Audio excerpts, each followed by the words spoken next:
Today is August 16th, 2017, and under my house here I have a train, a refrigerator car train, mostly PFE, Pacific Food Express cars, 39 reefer cars, and one USA Trains Eastern style caboose on the tailing end.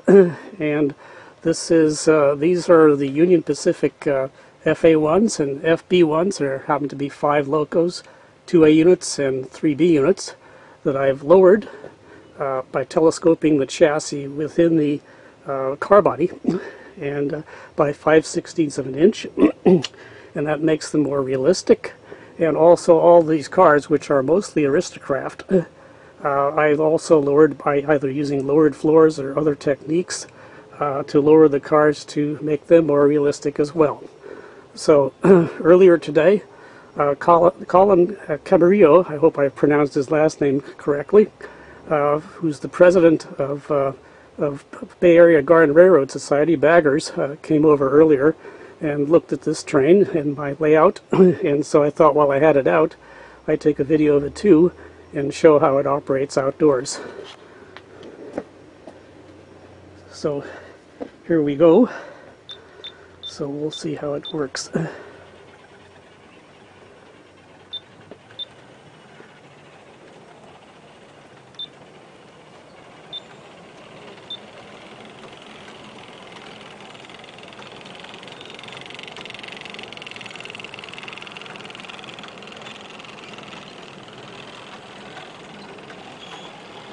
Now the first 2 cars are AML brand, American Mainline, which is a subsidiary of Aristo-Craft, 1/29th scale refrigerator cars, but of replicating the wood types.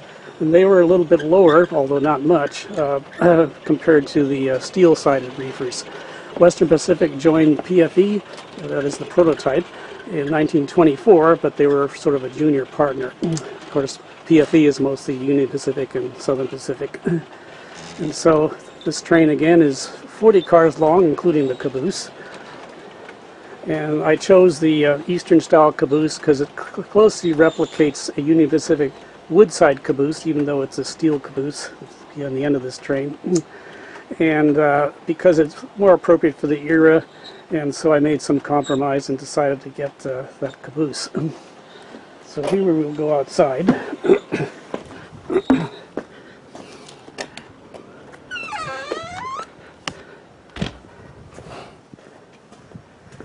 And you can see the train now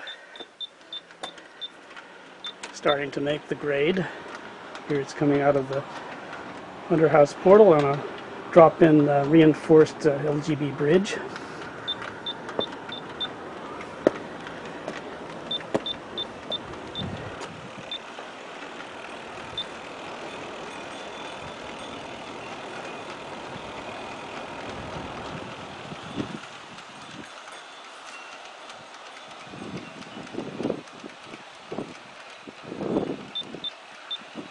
These cars are fairly light. They're about 2 3/4 pounds each, so they're subject to being blown over by the wind when the wind picks up, and I hope the wind isn't too bad right now, so we'll see what happens.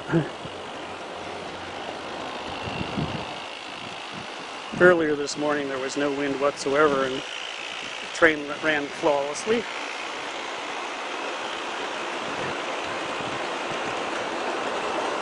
Here you can see the train crossing over itself, kind of like the Tehachapi Loop, and it's near Bakersfield, California.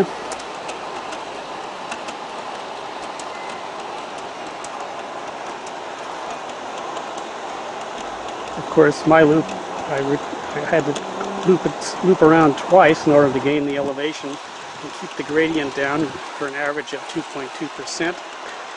So it can come up to the upper part of the yard without being too steep, just like the real railroads.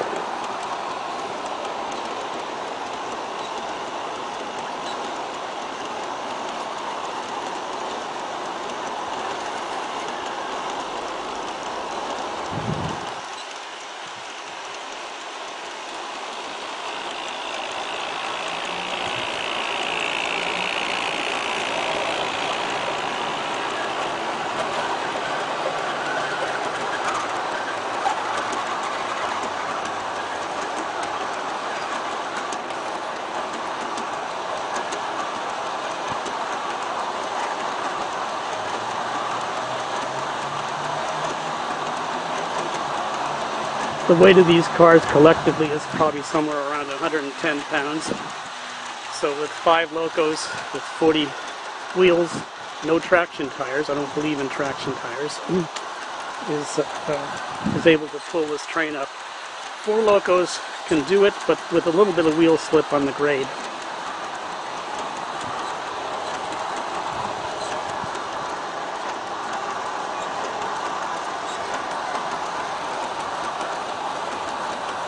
And there's the caboose.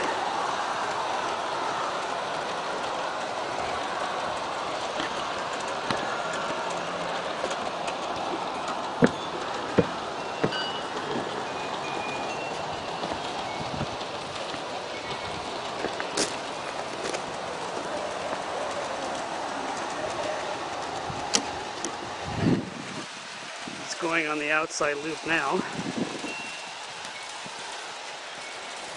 And around the viaduct.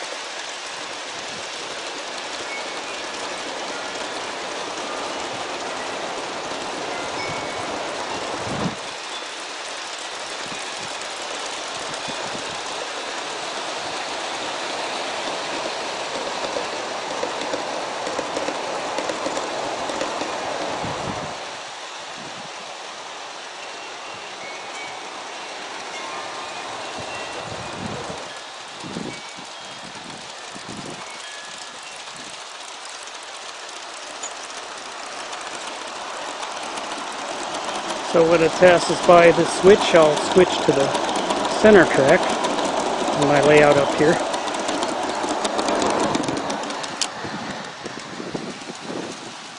For the next pass.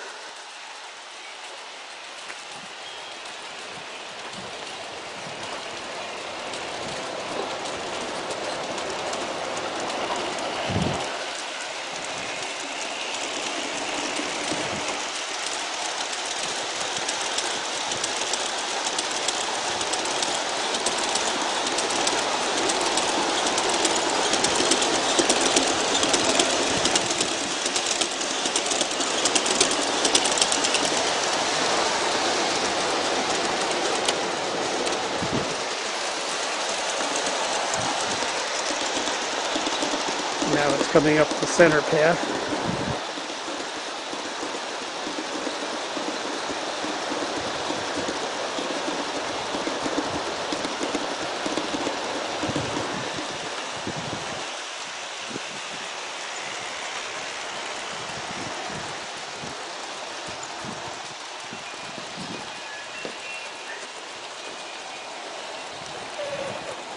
Here it's making its way around the horseshoe curve over my viaduct.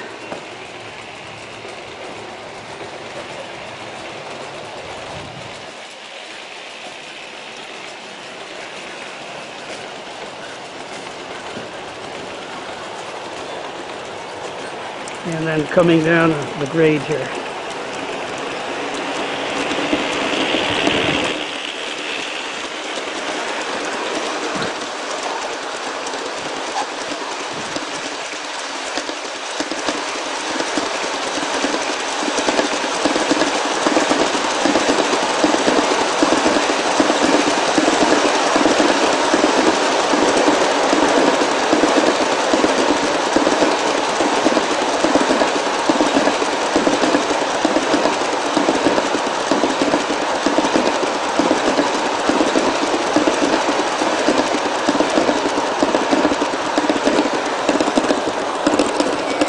The caboose.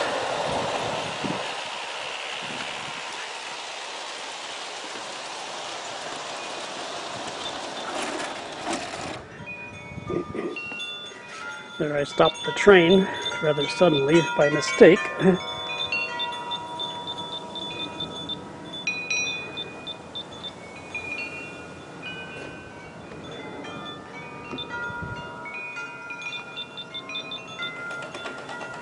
Hopefully I didn't derail anything. We'll see. You can hear the coupler slack being taken out.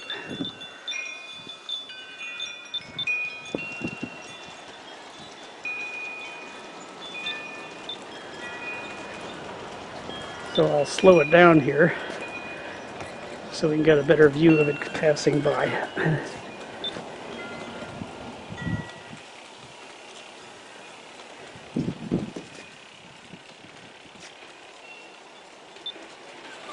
I use track power, of course, with an Aristo-Craft Revolution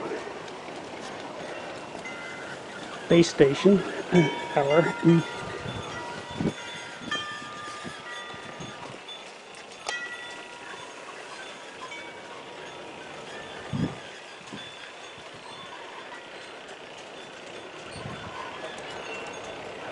So we'll get a view of the train coming down the grade again.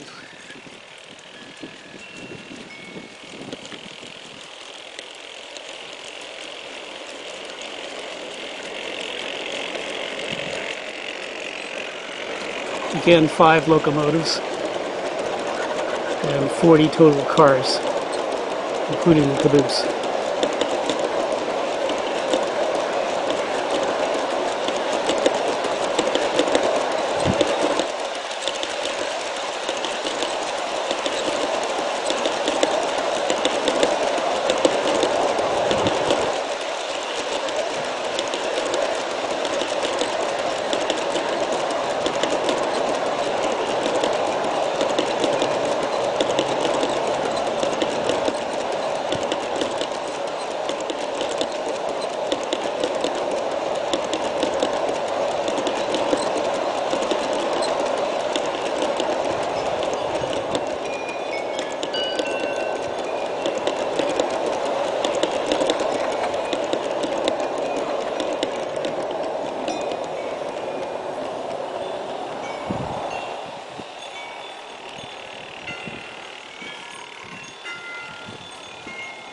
And there you have